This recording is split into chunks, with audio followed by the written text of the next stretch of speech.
ಪ್ರೀತಿ ಅಭಿಮಾನಕ್ಕೆ ಖಂಡಿತ ನಾವೆಲ್ಲರೂ ಸೋತು ಹೋಗಿದ್ದೇವೆ. ಇದೀಗ ನಿಮ್ಮೆಲ್ಲರ ನೆಚ್ಚಿನ ಯುವ ಸಾಮ್ರಾಟ್ ನಿಖಿಲ್ ಕುಮಾರಸ್ವಾಮಿ ರವರು ನಮ್ಮೆಲ್ಲರನ್ನ ಉದ್ದೇಶಿಸಿ ಮಾತನಾಡಲಿದ್ದಾರೆ. ಬರ್ಲಿ ನಿಖಿಲ್ ಕುಮಾರಸ್ವಾಮಿ ರವರಿಗೆ.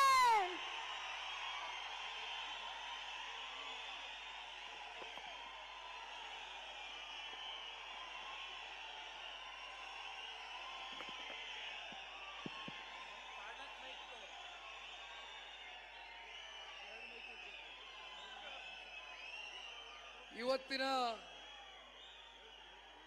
ಈ ಒಂದು ಐತಿಹಾಸಿಕವಾದಂಥ ಕಾರ್ಯಕ್ರಮದಲ್ಲಿ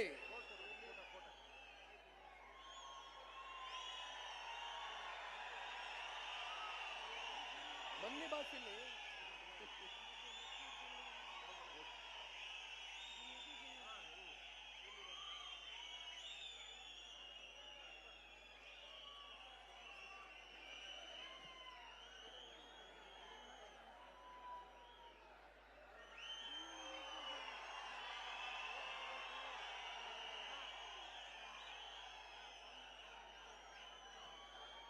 ಇವತ್ತಿನ ಈ ಒಂದು ಐತಿಹಾಸಿಕವಾದಂಥ ಈ ಕಾರ್ಯಕ್ರಮದಲ್ಲಿ ಜನತಾ ಸಮಾವೇಶ ವಿಶೇಷವಾಗಿ ಇವತ್ತು ಹಾಸನ ಜಿಲ್ಲೆಯಿಂದ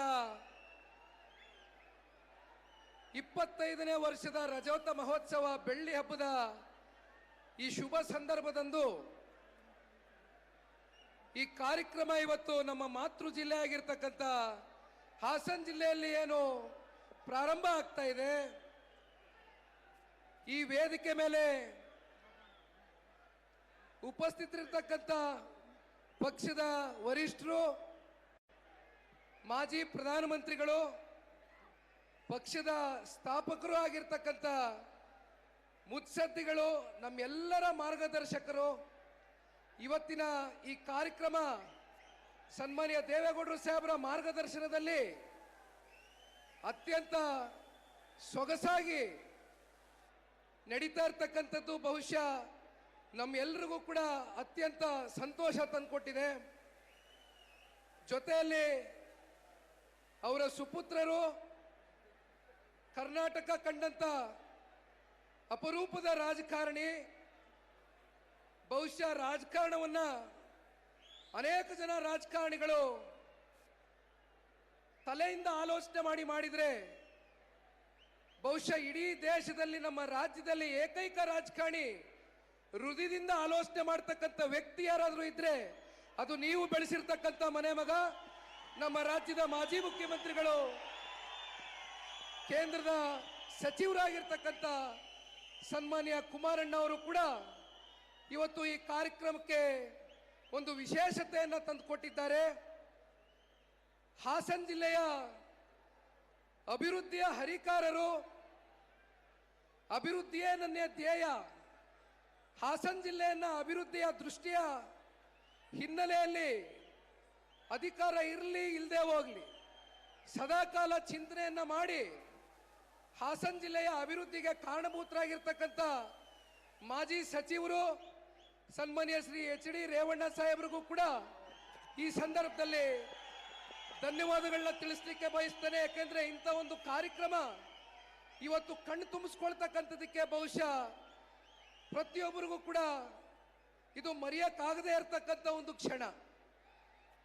ಸಮಯ ಹೆಚ್ಚಾಗೇ ಇಲ್ಲದೆ ಇರ್ತಕ್ಕಂಥ ಹಿನ್ನೆಲೆಯಲ್ಲಿ ನಮ್ಮ ಪಕ್ಷದ ಎಲ್ಲ ಹಾಲಿ ಶಾಸಕರು, ಮಾಜಿ ಶಾಸಕರು, ಪದಾಧಿಕಾರಿಗಳು ಸೇರಿದಂತೆ ವಿಶೇಷವಾಗಿ ನಾನು ಇವತ್ತು ಈ ಕಾರ್ಯಕ್ರಮದ ಸಂಪೂರ್ಣ ಯಶಸ್ಸನ್ನ ಒಂದು ಕಡೆ ಸನ್ಮಾನ್ಯ ರೇವಣ್ಣ ಸಾಹೇಬ್ರಿಗೆ, ಮತ್ತೊಂದು ಕಡೆ ಅವರ ಸುಪುತ್ರರಾಗಿರ್ತಕ್ಕಂಥ ನನ್ನ ಸಹೋದರ ವಿಧಾನ ಪರಿಷತ್ನ ಸದಸ್ಯರು ಡಾಕ್ಟರ್ ಸೂರಜ್ ರೇವಣ್ಣ ಅವರು ಕೂಡ ಹಾಸನ ಜಿಲ್ಲೆಯ ಎಲ್ಲ ನಾಯಕರುಗಳ ಜೊತೆಯಲ್ಲಿ ಕಳೆದ 2 ವಾರಗಳಿಂದ ಸತತವಾಗಿ, ಮತ್ತೆ ಇಲ್ಲಿ ನನ್ನ ಬಲಭಾಗದಲ್ಲಿ ನಿಂತಿರ್ತಕ್ಕಂಥ ನನ್ನ ಆತ್ಮೀಯ ಗೆಳೆಯ, ನನ್ನ ಸಹೋದರ ಹಾಸನ ವಿಧಾನಸಭಾ ಕ್ಷೇತ್ರದ ಶಾಸಕರು ಮಾನ್ಯ ಸ್ವರೂಪಣ್ಣ ಅವರು, ಮಂಜಣ್ಣ ಅವರು, ಹಾಗೂ ಸಾಕಷ್ಟು ಇವತ್ತು ಬಾಲಣ್ಣ ಅವರು ಇರ್ಬೋದು, ಹೆಸರು ಹೇಳ್ತಾ ಹೋದ್ರೆ ಬಹುಶಃ ಸಮಯ ಸಾಕಾಗ್ಲಿಕ್ಕಿಲ್ಲ. ಯಾಕೆಂದ್ರೆ ಇನ್ನೂ ಸನ್ಮಾನ್ಯ ಕುಮಾರಣ್ಣವರು, ರೇವಣ್ಣ ಸಾಹೇಬರು, ದೊಡ್ಡವರು ಮಾತನಾಡ್ತಕ್ಕಂಥದ್ದಿದೆ. ಹಾಗಾಗಿ ಹೆಚ್ಚು ಸಮಯ ತೆಗೆದುಕೊಳ್ಳೋಕ್ಕಾಗೋದಿಲ್ಲ. ದಯಮಾಡಿ ಯಾರೂ ಅನ್ಯತಾ ಭಾವಿಸಬಾರ್ದು. ಇವತ್ತಿನ ಈ ಕಾರ್ಯಕ್ರಮದ ಸಂಪೂರ್ಣ ಯಶಸ್ಸು ಯಾರಿಗಾದ್ರೂ ದೊರಕಬೇಕು ಅಂತಕ್ಕಂಥದ್ದಾದ್ರೆ ಅದು ನಮ್ಮ ಪಕ್ಷದ ನಿಷ್ಠಾವಂತ ಕಾರ್ಯಕರ್ತ ಬಂಧುಗಳಿಗೆ ಸಲ್ಲಬೇಕು ಅಂತಕ್ಕಂಥದ್ದು ಈ ಸಂದರ್ಭದಲ್ಲಿ ನಾವೆಲ್ಲರೂ ಕೂಡ ಹೇಳಬೇಕಾಗ್ತದೆ. ಕೇವಲ ಹಾಸನ ಜಿಲ್ಲೆ ಅಷ್ಟೇ ಅಲ್ಲ, ರಾಜ್ಯಾದ್ಯಂತ ಹಲವಾರು ಜಿಲ್ಲೆಗಳಿಂದ, ಹಲವಾರು ತಾಲೂಕುಗಳಿಂದ, ಹಲವಾರು ಹಳ್ಳಿಗಳಿಂದ ಇವತ್ತು ತಾವೆಲ್ಲರೂ ಕೂಡ ಈ ಕಾರ್ಯಕ್ರಮದ ಯಶಸ್ಸಿಗೆ ಒಂದು ಪಾತ್ರವನ್ನು ವಹಿಸ್ತಕ್ಕಂಥದಕ್ಕೆ ತಮ್ಮೆಲ್ಲರ ಬಿಡುವಿಲ್ದಿರೋ ಸಮಯದಲ್ಲಿ ಬಿಡುವು ಮಾಡ್ಕೊಂಡು ಇವತ್ತು ನೀವು ಬೆಳೆಸಿರ್ತಕ್ಕಂಥ, ನೀವು ಹರಿಸಿರ್ತಕ್ಕಂಥ ಮಣ್ಣಿನ ಮಗ, ರೈತರ ಮಗ, ಇವತ್ತು ಒಬ್ಬ ರೈತನ ಮಗ ದೇಶದ ಕೆಂಪು ಕೋಟೆಯ ಬಾವುಟವನ್ನು ಹಾರಿಸ್ತಕ್ಕಂಥದಕ್ಕೆ ಇವತ್ತು ಏನಾದರೂ ಕಾರಣಕರ್ತರಿದ್ರೆ ಆದ್ರೂ ಪುಣ್ಯಾತ್ಮ ಹಾಸನ ಜಿಲ್ಲೆಯ ತಂದೆ ತಾಯಂದ್ರುಗಳು ಅಂತಕ್ಕಂಥದ್ದು ಈ ಸಂದರ್ಭದಲ್ಲಿ ನಾವು ಎಂದೂ ಕೂಡ ಮರೀಲಿಕ್ಕಾಗೋದಿಲ್ಲ. ಪ್ರತಿ ಕ್ಷಣವೂ ಕೂಡ ಈ ವಿಚಾರವನ್ನ ಸ್ಮರಿಸ್ಕೊಳ್ತೇವೆ. ಬಹುಶಃ ನಿಮ್ಮೆಲ್ರಿಗೂ ಗೊತ್ತಿದೆ, ಇವತ್ತು 25ನೇ ವರ್ಷದ ರಜತ ಮಹೋತ್ಸವ ಆಚರಣೆಯನ್ನು ಹಾಸನ ಜಿಲ್ಲೆಯಲ್ಲಿ ಏನು ಮಾಡ್ತಾ ಇದ್ದೇವೆ. ಸಾಕಷ್ಟು ಜನ ರಾಜಕೀಯ ನಾಯಕರುಗಳು ಅವರ ರಾಜಕೀಯ ಪ್ರಾತಿನಿಧ್ಯ ಸಿಗ್ತಕ್ಕಂಥದಕ್ಕೆ ಅವರ ಸ್ವ ಹಿತಾಸಕ್ತಿಯಿಂದ ಸಾಕಷ್ಟು ರಾಜಕೀಯ ಪಕ್ಷಗಳನ್ನ ಚುನಾವಣೆ ಸಂದರ್ಭದಲ್ಲಿ ಮಾಡಿದ್ರು. ಆದರೆ ಇಲ್ಲಿವರೆಗೂ ಕೂಡ ಯಾರು ಕೂಡ ಪ್ರಾದೇಶಿಕ ಪಕ್ಷವನ್ನ ಕಟ್ಟಿ ಇಲ್ಲಿವರೆಗೂ ಉಳಿಸ್ಕೊಂಡು ಹೋಗ್ತಕ್ಕಂಥ ನಿದರ್ಶನ ನಮ್ಮ ಕರ್ನಾಟಕ ರಾಜ್ಯದಲ್ಲಿ ನಾವು ನೋಡ್ಲಿಕ್ಕೆ ಸಾಧ್ಯ ಇಲ್ಲ.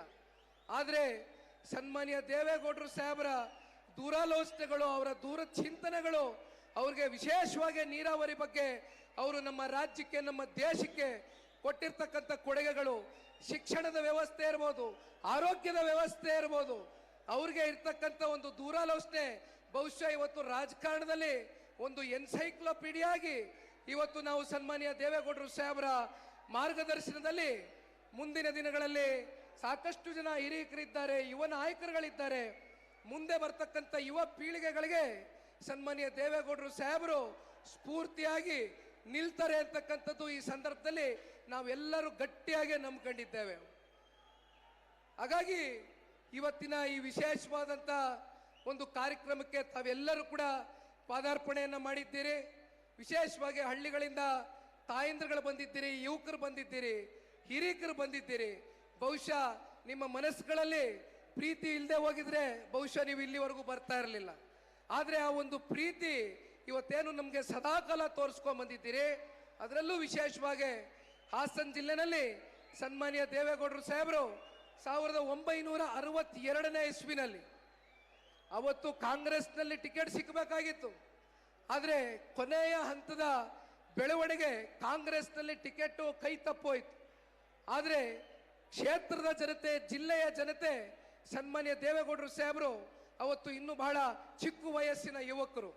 ಇಂಥ ಒಬ್ಬ ಯುವಕರು ನಮ್ಮ ರಾಜ್ಯಕ್ಕೆ, ನಮ್ಮ ದೇಶಕ್ಕೆ ಮುಂದಿನ ದಿನಗಳಲ್ಲಿ ಒಂದು ಮಾದರಿ ಆಗ್ತಾರೆ ಅಂತಕ್ಕಂಥ ಚಿಂತನೆಯಿಂದ ನೀವೆಲ್ಲರೂ ಕರೆ ತಂದು ಸನ್ಮಾನ್ಯ ದೇವೇಗೌಡರು ಸಾಹೇಬ್ರನ್ನ 62ನೇ ಇಸ್ವಿನಲ್ಲಿ ನೀವು ಚುನಾವಣೆಗೆ ನಿಲ್ಲಿಸಿ ಅವ್ರಿಗೆ ಗೆಲುವನ್ನ ತಂದುಕೊಡೋ ಮೂಲಕ ಸುದೀರ್ಘವಾದಂಥ 64 ವರ್ಷದ ರಾಜಕೀಯದ ಜೀವನದ ಉದ್ದಗಲಕ್ಕೂ ಕೂಡ ಹೋರಾಟ ಅನ್ನೋದನ್ನ ಒಂದು ಬಿಟ್ಟು ಬಹುಶಃ ಅವ್ರು ಇನ್ಯಾವುದ್ರ ಬಗ್ಗೆನೂ ಕೂಡ ಆಲೋಚನೆ ಮಾಡಿಲ್ಲ. ಯಾವತ್ತಿಗೂ ಕೂಡ ಅಧಿಕಾರವನ್ನ ಅಂಟ್ಕೊಂಡು ಕೂತ್ಕೊಳ್ತಕ್ಕಂಥ ವ್ಯಕ್ತಿ ಅಲ್ಲ ಅಂತಕ್ಕಂಥದ್ದನ್ನ ಅನೇಕ ಸಂದರ್ಭದಲ್ಲಿ ಸಾಬೀತು ಮಾಡಿದ್ದಾರೆ. ಬಹುಶಃ ಅವರ ಒಂದು ಮಾರ್ಗದರ್ಶನದಲ್ಲಿ ನಾವೇನು ಇತ್ತೀಚಿನ ದಿನಗಳಲ್ಲಿ ಹೋರಾಟಗಳನ್ನ ಕೈಗೆತ್ಕೊಂಡಿದ್ದೇವೆ. ಇವತ್ತಿನ ಹೋರಾಟಗಳನ್ನ ನಾವು ನೋಡ್ಬೋದು. ಸುಮ್ಮನೆ ಬಂದು ಭಾಷಣ ಮಾಡ್ತಕ್ಕಂಥದ್ದು, 10 ನಿಮಿಷ ವೇದಿಕೆ ಮೇಲೆ ನಿಂತು ಹೋಗ್ತಕ್ಕಂಥದ್ದನ್ನ ನಾವು ನೋಡ್ತೇವೆ. ಆದರೆ ಅವತ್ತಿನ ಹೋರಾಟಗಳು ಯಾವ ರೀತಿ ಇತ್ತು ಅಂದ್ರೆ ಅದನ್ನ ತಾರ್ಕಿಕ ಹಂತಕ್ಕೆ ತಗೊಂಡು ಹೋಗ್ತಕ್ಕಂಥ ಒಂದು ಮೂಲ ಗುರಿಯನ್ನ ಇಟ್ಕೊಂಡು ಸನ್ಮಾನ್ಯ ದೇವೇಗೌಡರು ಸಾಹೇಬರು ಜೀವನ ಪರ್ಯಂತ ಹೋರಾಟವನ್ನ ಮಾಡ್ಕೊಂಡ್ ಬಂದಿದ್ದಾರೆ.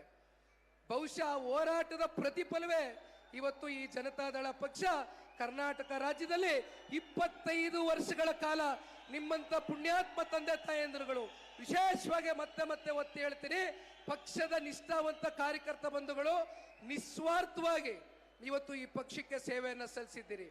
ಬಹುಶಃ ಈ ವರ್ಷ ಕಾರ್ಯಕರ್ತರ ಚುನಾವಣೆ ಇದೆ. ಈ ಕಾರ್ಯಕರ್ತರ ಚುನಾವಣೆಯಲ್ಲಿ ನಮ್ಮ MP ಚುನಾವಣೆಗಳಲ್ಲಿ MLA ಚುನಾವಣೆಗಳಲ್ಲಿ ನೀವು ಯಾವ ರೀತಿ ದುಡಿಮೆ ಮಾಡಿ ನಮ್ಮನ್ನ ಶಾಸಕ ಸ್ಥಾನಕ್ಕೆ ಕರೆ ತಗೊಂಡು ಹೋಗಿದ್ದೀರೋ ಅದೇ ರೀತಿ ಈ ಬಾರಿ ಬರ್ತಕ್ಕಂಥ ಗ್ರಾಮ ಪಂಚಾಯಿತಿ, ತಾಲೂಕು ಪಂಚಾಯಿತಿ, ಜಿಲ್ಲಾ ಪಂಚಾಯಿತಿ ಚುನಾವಣೆಗಳಲ್ಲಿ ಪಕ್ಷದ ಕಾರ್ಯಕರ್ತರ ಕೈಗೆ ಅಧಿಕಾರದ ಚುಕ್ಕಾಣಿಯನ್ನ ಕೊಡಿಸ್ತಕ್ಕಂಥ ಪ್ರತಿಜ್ಞೆಯನ್ನ, ಶಪಥವನ್ನ ಇವತ್ತು ಸನ್ಮಾನ್ಯ ದೇವೇಗೌಡರು ಸಾಹೇಬರು, ಕುಮಾರಣ್ಣ ಅವರು, ರೇವಣ್ಣ ಸಾಹೇಬರು ಮುಂದೆ ನಾವೆಲ್ಲ ಕಾರ್ಯಕರ್ತರುಗಳು ಇವತ್ತು ನಮ್ಮ ಕಾರ್ಯಕರ್ತರ ಜೊತೆ ನಿಲ್ತೇವೆ ಅಂತಕ್ಕಂಥದನ್ನ ಈ ಸಂದರ್ಭದಲ್ಲಿ ಬಹಳ ಗಟ್ಟಿಯಾಗಿ ಹೇಳಲಿಕ್ಕೆ ಬಯಸ್ತೇನೆ. ಬಹುಶಃ ನೀವೆಲ್ಲ ನೋಡಿರ್ಬೋದಣ್ಣ, ಇತ್ತೀಚಿನ ದಿನಗಳಲ್ಲಿ ಕಾಂಗ್ರೆಸ್ನ ಸರ್ಕಾರದ ಸಾಧನೆಗಳನ್ನ ಮುಂದಿಟ್ಕೊಂಡು, ಅಂದ್ರೆ ಸಾಧನೆ ಏನಿಲ್ಲ, ಸಾಧನೆ ಶೂನ್ಯ, ಸಾಧನೆಯ ಹೆಸರಲ್ಲಿ ಕಾರ್ಯಕ್ರಮವನ್ನ ಮಾಡಿದ್ರು. ಆ ಕಾರ್ಯಕ್ರಮ ಅವರ ಸಾಧನೆ ಬಗ್ಗೆ ಮಾತನಾಡೋದಕ್ಕಿಂತ ಹೆಚ್ಚಾಗಿ ಸನ್ಮಾನ್ಯ ದೇವೇಗೌಡರು ಸಾಹೇಬರು ಹಾಗೂ ದೇವೇಗೌಡರ ಕುಟುಂಬವನ್ನ ಯಾವ ರೀತಿ ನಾವು ಟೀಕಿಸ್ಬೋದು, ಜಿಲ್ಲೆಯಿಂದ ಓಡಿಸ್ತಾರಂತೆ. ದೇವೇಗೌಡರ ಕುಟುಂಬವನ್ನ ಕಾಂಗ್ರೆಸ್ನವರು ಜಿಲ್ಲೆಯಿಂದ ಓಡಿಸ್ತಾರಂತೆ. ಬಹುಶಃ ದೇವೇಗೌಡರು, ಕುಮಾರಣ್ಣ ಅವರು, ರೇವಣ್ಣ ಅವರು ಕೊಟ್ಟಿರ್ತಕ್ಕಂಥ ಕೊಡುಗೆಗಳಿದೆಯಲ್ಲ, ಅದು ಯಾವತ್ತಿಗೂ ಕೂಡ ನಿಮ್ಮೆಲ್ಲರ ಹೃದಯದಲ್ಲಿ ಶಾಶ್ವತವಾದಂತ ಒಂದು ಸ್ಥಾನ ಪಡ್ಕೊಂಡಿದೆ ಅಂತಕ್ಕಂಥದ್ದು ನಾವೆಲ್ಲರೂ ಕೂಡ ಬಹಳ ಗಟ್ಟಿಯಾಗಿ ನಂಬಿದ್ದೇವೆ.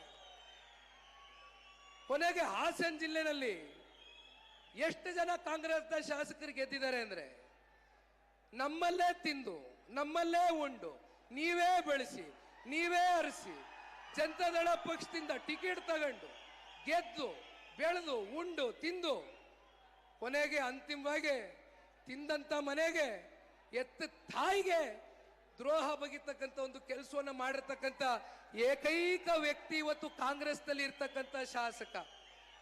ಕಾಂಗ್ರೆಸ್ನವ್ರನ್ನ ಒಂದು ಪ್ರಶ್ನೆ ಕೇಳಬೇಕು. ಅಲ್ಲ ರೀ, ನಿಮಗೆ ಹಾಸನ ಜಿಲ್ಲೆ ಬಗ್ಗೆ ಅಷ್ಟೆಲ್ಲ ಚಿಂತೆ, ಅಷ್ಟೆಲ್ಲ ಕಾಳಜಿ ಇದ್ರೆ, ಹಾಸನ ಜಿಲ್ಲೆಯವರು ಬೆಳಿಬೇಕು ಅನ್ನೋದಾದ್ರೆ ಉಸ್ತುವಾರಿ ಮಂತ್ರಿಗಳನ್ನ ಯಾರಪ್ಪ ಮಾಡಿದಿರಿ? ಬೆಂಗಳೂರು ಅವ್ರು ಬೇಕಾ ಉಸ್ತುವಾರಿ ಮಂತ್ರಿಗಳು? ತುಮಕೂರು ಜಿಲ್ಲೆ ಅವ್ರು ಬೇಕಾ ಉಸ್ತುವಾರಿ ಮಂತ್ರಿಗಳು? ಹಾಸನ ಸ್ವಾಭಿಮಾನ ಎಲ್ಲಿಗೆ ಎತ್ಕೊಂಡೋಗಿ ಇಡ್ತಾ ಇದ್ದೀರಪ್ಪ ನೀವು? ಹಾಸನಲ್ಲಿ ಯಾರು ಇಲ್ವೇ? ಅಲ್ಲ, ಅದು ನಿಮ್ಮ ಪಾರ್ಟಿಗೆ ಬಿಟ್ಟಂತ ವಿಚಾರ. ಆ ಪುಣ್ಯಾತ್ಮನ್ ನೀವು ಮಂತ್ರಿ ಮಾಡ್ತಿರೋ ಅಥವಾ ನೀರಲ್ಲಿ ಬಿಡ್ತಿರೋ, ಇನ್ನೊಂದ್ ಕಡೆ ಚೆಲ್ತಿರೋ ನನಗೆ ಗೊತ್ತಿಲ್ಲ. ನಮಗನ್ಸಿದ ವಿಚಾರ ನಾನು ಮುಂದೆ ಇಟ್ಟಿದ್ದೀನಿ. ಹಾಗಾಗಿ ಒಂದು ಮಾತನ್ನ ಹೇಳ್ತೇನಣ್ಣ, ಬಹುಶಃ ಸನ್ಮಾನ್ಯ ಕುಮಾರಣ್ಣ ಅವರು ಇವತ್ತಿಲ್ಲಿ ಕೂತಿದ್ದಾರೆ. ಕುಮಾರಣ್ಣ ಅವ್ರನ್ನ ಪ್ರೀತಿಸ್ತಕ್ಕಂಥ ವರ್ಗ ಇಡೀ ರಾಜ್ಯದಲ್ಲಿ ಒಂದೆಡೆ ಇದ್ರೆ, ಹಾಸನ ಜಿಲ್ಲೆನಲ್ಲಿ ಕುಮಾರಣ್ಣನ ನೀವು ಎಷ್ಟು ಆರಾಧಿಸ್ತೀರಾ ಅಂತಕ್ಕಂಥದ್ದನ್ನ ಬಹುಶಃ ಪ್ರತಿ ಸಂದರ್ಭದಲ್ಲೂ ಕೂಡ ನಾನು ಕಣ್ಣಾರೆ ನೋಡಿದ್ದೇನೆ. ಕುಮಾರಣ್ಣ ಅವರು ಮೊದಲನೇ ಬಾರಿ ಮುಖ್ಯಮಂತ್ರಿಗಳಿದ್ದಾಗ ಸನ್ಮಾನ್ಯ HD ರೇವಣ್ಣ ಸಾಹೇಬರು ಅವರ ಜೊತೆಯಲ್ಲಿ ಸಚಿವ ಸಂಪುಟದಲ್ಲಿ ಮಂತ್ರಿಗಳಿದ್ದಾಗ ಸನ್ಮಾನ್ಯ ಕುಮಾರಣ್ಣ ಅವರ ಜೊತೆಯಲ್ಲಿ ಕೂತು ಹಾಸನ ಜಿಲ್ಲೆಗೆ, ಇಡೀ ರಾಜ್ಯಕ್ಕೆ ಇವತ್ತು ಕುಮಾರಣ್ಣ ಅವರು ಬಹುಶಃ ಕಳೆದ 20 ವರ್ಷ ಆಗಿದೆ, 20 ವರ್ಷದಿಂದ ಕೊಡಕ್ಕಾಗದೆ ಇರತಕ್ಕಂಥ ಕೊಡುಗೆಗಳು ಇವತ್ತು ಶಿಕ್ಷಣ ಕ್ಷೇತ್ರದಲ್ಲಿ ಡಿಗ್ರಿ ಕಾಲೇಜ್ಗಳಿರ್ಬೋದು, ಹೈಸ್ಕೂಲ್ಗಳಿರ್ಬೋದು, ನಾನಾ ರೀತಿ ಕಾಲೇಜ್ಗಳು ಇವತ್ತು ಐತಿಹಾಸಿಕವಾದಂತ ಒಂದು ತೀರ್ಮಾನ ತಗೊಳ್ತಕ್ಕಂಥದಕ್ಕೆ ಒಂದ್ ಕಡೆ ರೇವಣ್ಣ ಅವರು, ಒಂದ್ ಕಡೆ ಸನ್ಮಾನ್ಯ ಕುಮಾರಣ್ಣ ಅವರು ತಗೊಂಡಿರ್ತಕ್ಕಂಥ ನಿರ್ಣಯ ಬಹುಶಃ ಇದು ಯಾವತ್ತಿಗೂ ಕೂಡ ಶಾಶ್ವತವಾಗಿ ಉಳಿಯುತ್ತೆ. ಪ್ರತಿ ಹೋಬಳಿ ಮಟ್ಟದಲ್ಲೂ ಕೂಡ ಇವತ್ತು ನಮ್ಮ ಮಕ್ಕಳುಗಳು, ಜಿಲ್ಲೆಯ ಮಕ್ಕಳುಗಳು ಓದಿ ವಿದ್ಯಾವಂತರಾಗಬೇಕು. ಓದಿ ವಿದ್ಯಾವಂತರಾಗಿ ಉನ್ನತವಾದಂಥ ಒಂದು ಸ್ಥಾನದಲ್ಲಿ ಸಮಾಜದಲ್ಲಿ ತಲೆ ಎತ್ಕೊಂಡು ಬದುಕ್ತಕ್ಕಂಥ ಒಂದು ವಾತಾವರಣವನ್ನ ಇವತ್ತು ಹಾಸನ ಜಿಲ್ಲೆಯ ನನ್ನ ಯುವ ಸಮುದಾಯದ ಅಣ್ಣ ತಮ್ಮಂದರಿಗೆ, ಅಕ್ಕ ತಂಗಿಯರಿಗೆ ಇವತ್ತು ಸನ್ಮಾನ್ಯ ಕುಮಾರಣ್ಣ ಅವರು, ರೇವಣ್ಣ ಅವರು ಇಬ್ರು ಸೇರಿ ಕೊಟ್ಟಿರ್ತಕ್ಕಂಥ ಕೊಡುಗೆಗಳು ಮರೀಲಿಕ್ಕಾಗೋದಿಲ್ಲ. ಬಹುಶಃ ಮಾತನಾಡ್ತಕ್ಕಂಥದಕ್ಕೆ ಇನ್ನಷ್ಟು ಹಲವಾರು ನಾಯಕರುಗಳಿದ್ದಾರೆ. ಒಂದೆರಡು ವಿಚಾರವನ್ನ ಮಾತನಾಡಿ ನನ್ನ ಮಾತಿಗೆ ವಿರಾಮವನ್ನ ಕೊಡ್ತೇನೆ. ಬಹುಶಃ ನಿಮ್ಮೆಲ್ಲರಿಗೂ ಕೂಡ ಮನಸ್ಸಿನಲ್ಲಿ ಒಂದು ವಿಚಾರ ಕಾಡ್ತಾ ಇದೆ ಅನ್ಸುತ್ತೆ. ಯಾಕಂದ್ರೆ ನಾನು ಹಳ್ಳಿಗಳಿಗೆ ಹೋದಾಗ ಹಳ್ಳಿಗಳಲ್ಲಿ ತಾಯಂದ್ರುಗಳು, ಹಿರಿಯಕರು, ಯುವಕರು ಒಂದೇ ಮಾತನ್ನ ಹೇಳ್ತಾರೆ ನನಗೆ, ಅಪ್ಪ ಕುಮಾರಣ್ಣನ ಚೆನ್ನಾಗಿ ನೋಡ್ಕೊಳಪ್ಪ, ಈ ರಾಜ್ಯದ ಆಸ್ತಿ ಕಣೆಯ ಅವರು, ಅವ್ರ ಆರೋಗ್ಯವಾಗಿ ಇರಬೇಕು, ಈ ರಾಜ್ಯಕ್ಕೆ ಅವರ ಸೇವೆ ಇನ್ನು ಈ ರಾಜ್ಯಕ್ಕೆ ಬೇಕಿದೆ. ರಾಜ್ಯ ಸ್ವರ್ಗೋಗಿದೆ, ರಾಕ್ಷಸರ ಕೈಯಲ್ಲಿ ಸಿಕ್ಕಿ ಈ ರಾಜ್ಯ ಸಂಪತ್ಭರಿತವಾದಂತ ನಾಡನ್ನ ಪ್ರತಿ ಹಂತ ಹಂತದಲ್ಲೂ ಲೂಟಿ ಮಾಡ್ತಾ ಇದ್ದಾರೆ. ಇಂಥ ಲೂಟಿಕೋರನ್ನ ಮೆಟ್ಟಿ ನಿಲ್ತಕ್ಕಂಥ ಒಬ್ಬ ನಾಯಕತ್ವ ಈ ಕರ್ನಾಟಕ ಮಣ್ಣಿನಲ್ಲಿ, ಹಾಸನ್ ಮಣ್ಣಿನಲ್ಲಿ ಯಾರಾದ್ರೂ ಹುಟ್ಟಿದ್ರೆ ಅದು ಸನ್ಮಾನ್ಯ ಕುಮಾರಣ್ಣ ಅವರು. ಮತ್ತೆ ಸನ್ಮಾನ್ಯ ಕುಮಾರಣ್ಣ ಅವರು ಈ ರಾಜ್ಯದ ಮುಖ್ಯಮಂತ್ರಿಗಳಾಗಿ 3ನೇ ಬಾರಿ 2028ರಲ್ಲಿ ಇವತ್ತು ಈ ಪಕ್ಷದ ಕಾರ್ಯಕರ್ತನಾಗಿ ಹೇಳ್ತಾ ಇದ್ದೇನೆ. ನಿಖಿಲ್ ಕುಮಾರಸ್ವಾಮಿನ 3 ಬಾರಿ ರಾಜಕೀಯದ ಷಡ್ಯಂತ್ರಕ್ಕೆ ಸೋಲಿಸಿರ್ಬೋದು. ನಾನು ತಲೆ ಕೆಡಿಸ್ಕೊಳ್ತಕ್ಕಂಥವನಲ್ಲ. ನಾನು ದೇವೇಗೌಡರು ಸಾಹೇಬರ ಕುಟುಂಬದಲ್ಲಿ ಹುಟ್ಟಿರ್ತಕ್ಕಂಥವನು. ನಾನು ಧೃತಿ ಕೆಡ್ತಕ್ಕಂಥ ಪ್ರಶ್ನೆ ಇಲ್ಲ. ಅಧಿಕಾರಕ್ಕೋಸ್ಕರ ನಾನು ಇವತ್ತು ಈ ಸಮಾಜದಲ್ಲಿ ನಮ್ಮ ಹಳ್ಳಿಗಳಲ್ಲಿ ಬಂದು ಪ್ರೀತಿಯಿಂದ ಕರೀತಕ್ಕಂಥ ಜನಗಳು, ನಮ್ಮನ್ನ ನಂಬ್ಕೊಂಡಿರ್ತಕ್ಕಂಥ ಕಾರ್ಯಕರ್ತರಿದ್ದಾರೆ. ಅವ್ರು ಕೈ ಬಿಡ್ತಕ್ಕಂಥ ಪ್ರಶ್ನೆ ಇಲ್ಲ. ನಿಖಿಲ್ ಕುಮಾರಸ್ವಾಮಿ ನಾಳೆ ಏನಾಗ್ತಾನೋ ಬಿಡ್ತಾನೋ ನನಗೆ ಗೊತ್ತಿಲ್ಲ. ಅದು ನನ್ನ ಹಣೆ ಬರ. ಜನ ತೀರ್ಮಾನ ಮಾಡ್ತಾರೆ, ಆ ಭಗವಂತ ಹಾಸನಾಂಬೆ ತಾಯಿ ತೀರ್ಮಾನ ಮಾಡ್ತಾರೆ. ಆದರೆ ಒಂದು ನನಗೆ ಇರ್ತಕ್ಕಂಥ ಒಂದೇ ಚಿಂತೆ, ನನಗಿರ್ತಕ್ಕಂಥದ್ದು ಒಂದೇ ಇವತ್ತು ನನ್ನ ಮುಂದೆ ಗುರಿ, ಸನ್ಮಾನ್ಯ ಕುಮಾರಣ್ಣ ಅವ್ರನ್ನ ಮತ್ತೊಮ್ಮೆ ಈ ರಾಜ್ಯದಲ್ಲಿ ಮುಖ್ಯಮಂತ್ರಿಗಳಾಗಿ ನೋಡಬೇಕು ಅನ್ನೋದು ಇದು ನಿಖಿಲ್ ಕುಮಾರಸ್ವಾಮಿಯ ಭಾವನೆ ಅಷ್ಟೇ ಅಲ್ಲ. ಜನರೊಂದಿಗೆ ಜನತಾದಳ 52 ಕ್ಷೇತ್ರದಲ್ಲಿ ನಾನೇನು ಹಲವಾರು ದಿನಗಳು ರಾಜ್ಯಾದ್ಯಂತ ಪ್ರವಾಸವನ್ನ ಮಾಡಿದ್ದೆ. ಮೊದಲನೇ ಹಂತ ಮುಗಿಸಿದ್ದೇನೆ, 2ನೇ ಹಂತಕ್ಕೆ ಕಾಲಿಡ್ತಾ ಇದ್ದೇನೆ. ಸುಮಾರು 9,000 ಕಿಲೋಮೀಟರ್ ರಾಜ್ಯ ಪ್ರವಾಸ ಮಾಡಿ ಬಂದಿದ್ದೇನೆ. ಮೊದಲನೇ ಹಂತದಲ್ಲಿ ಜನ ಎಲ್ಲಿ ಹೋದ್ರು ಕೂಡ ಒಂದೇ ಮಾತು ಹೇಳ್ತಾರೆ, ಸನ್ಮಾನ್ಯ ಕುಮಾರಣ್ಣ ಅವರು ಅವರ ಒಂದು ಅಲ್ಪಾವಧಿ ಇದ್ರೂ ಕೂಡ ಅವರು ಕೊಟ್ಟಿರ್ತಕ್ಕಂಥ ಕಾರ್ಯಕ್ರಮಗಳು, ಅವರು ನೀಡಿರ್ತಕ್ಕಂಥ ಯೋಜನೆಗಳು ಬಹುಶಃ ಇವತ್ತು ಮನೆ ಮನೆ ಮಾತಾಗಿದೆ. ಕುಮಾರಣ್ಣ ಅವ್ರು ಬಂದ್ರೆ ಮತ್ತೆ ಈ ರಾಕ್ಷಸರ ಕೈಯಿಂದ ಈ ರಾಜ್ಯವನ್ನ ತಪ್ಪಿಸಿ ರಾಮ ರಾಜ್ಯವಾಗಿ ಕಟ್ತಕ್ಕಂಥದಕ್ಕೆ ಸನ್ಮಾನ್ಯ ಕುಮಾರಣ್ಣ ಅವರು ಈ ರಾಜ್ಯದಲ್ಲಿ ಮತ್ತೊಮ್ಮೆ ಮುಖ್ಯಮಂತ್ರಿಗಳು ಆಗೇ ಆಗ್ತಾರೆ ಅಂತಕ್ಕಂಥದ್ದು ಈ ಸಂದರ್ಭದಲ್ಲಿ ನಾವೆಲ್ಲರೂ ಕೂಡ ಕಾರ್ಯಕರ್ತ ಬಂಧುಗಳು ದಯಮಾಡಿ ಇನ್ನೊಂದು 2.5 ವರ್ಷ ಇದೆ, ಹಲವು ದಿನಗಳಿದೆ. 18 ಗಂಟೆಗಳು ನಿಮ್ ಜೊತೆ ಪ್ರತಿನಿತ್ಯ ನಾನು ದುಡಿಲಿಕ್ಕೆ ಸಿದ್ಧ ಇದ್ದೇನೆ. ನೀವೆಲ್ಲಿ ಕರೆದ್ರು ಬರ್ತೇನೆ, ನೀವೇನು ಹೇಳಿದ್ರು ಮಾಡ್ತೇನೆ. ಪಕ್ಷಕ್ಕೋಸ್ಕರ ಗಟ್ಟಿ ನಾಯಕತ್ವವನ್ನ ಕಟ್ಟೋಣ, ಹೊಸಬರಿಗೆ ಅವಕಾಶವನ್ನ ಕೊಡೋಣ, ಹಿರಿಯರ ಮಾರ್ಗದರ್ಶನವನ್ನ ತಗೋಣ. ಒಟ್ಟಾರೆಯಾಗಿ ಸನ್ಮಾನ್ಯ ದೇವೇಗೌಡರು ಸಾಹೇಬರು ಈ ಇಳಿ ವಯಸ್ಸಿನಲ್ಲಿ 93 ವರ್ಷ ವಯಸ್ಸು, ಲೋಕಸಭೆ ಸದನದ ಒಳಗಡೆ ಯಾವ ಒಬ್ಬ ಸಂಸದ ಬರ್ಲಿಕ್ಕಿಂತ ಮುಂಚಿತವಾಗಿ ನಮ್ಮ ಕಣ್ಣಾರೆ ನಾನು, ಸೂರಜ್ಜು, ರೇವಣ್ಣ ಸಾಹೇಬರು, ನಮ್ಮ ಕುಟುಂಬದವ್ರು ನೋಡಿದ್ದೇವೆ. ದೇವೇಗೌಡರು ಸಾಹೇಬರು ಒಂದು ದಿನ ಸಂಸತ್ಗೆ ಹೋಗದೆ ಇರ್ತಕ್ಕಂಥ ಒಂದು ದಿನ ಇಲ್ಲ. ಈ ವಯಸ್ಸಿನಲ್ಲಿ ಹೋಗ್ತಾರೆ. ಯಾತಕ್ಕೋಸ್ಕರ ದೇವೇಗೌಡರು ಸಾಹೇಬರು ಸಂಸತ್ಗೆ ಹೋಗ್ತಾರೆ? ನಮ್ಮ ಕನ್ನಡ ನಾಡಿನ ನೆಲ, ಜಲ, ಭಾಷೆ, ಸ್ವಾಭಿಮಾನವನ್ನ ಉಳಿಸ್ತಕ್ಕಂಥದಕ್ಕೆ ಇವತ್ತು ಸನ್ಮಾನ್ಯ ದೇವೇಗೌಡರು ಸಾಹೇಬರು ಈ ಇಳಿ ವಯಸ್ಸಿನಲ್ಲಿ ಹೋರಾಟ ಮಾಡಬೇಕಾದ್ರೆ ಇವತ್ತು ನಮ್ಮಂತ ಚಿಕ್ಕ ವಯಸ್ಸಿನ ಹುಡುಗರುಗಳು, ನನಗೂ ವಯಸ್ಸಾಯ್ತು, ನಾನೇನು ಚಿಕ್ಕವನೇನಲ್ಲ, 38 ಆಗೋಯ್ತು. ಆದ್ರೂ ರಾಜಕಾರಣದಲ್ಲಿ ಬಹುಶಃ 38 ಇನ್ನೂ ಚಿಕ್ಕ ವಯಸ್ಸು ಅನ್ಕೊಂಡಿದ್ದೇವೆ, ನಮಗೂ ಸೂರಜ್ಗೂ ಎಲ್ಲ.